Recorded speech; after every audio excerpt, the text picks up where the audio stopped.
Hi అండి, అందరికీ నమస్కారం.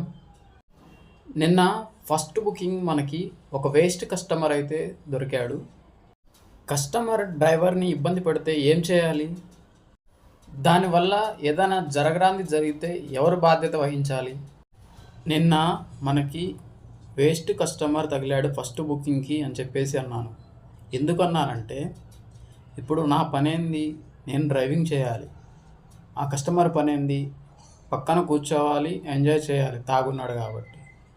అట్లా కాకుండా నువ్వు కూడా ఎంజాయ్ చెయ్యి, నువ్వు కూడా మందు తాగు, నువ్వు కూడా సిగరెట్ తాగు, నాకేం ప్రాబ్లం లేదు, స్పీడ్గా పోనీ బండి, నేనైతే 15 నిమిషాల్లో లొకేషన్లో పెడతాను బండిని, నువ్వేంటి ఇలా పోతే మనం రేపు కూడా పోము అని చెప్పేసి కస్టమర్ పక్క నుంచి టార్చర్ పెడతా ఉన్నాడు.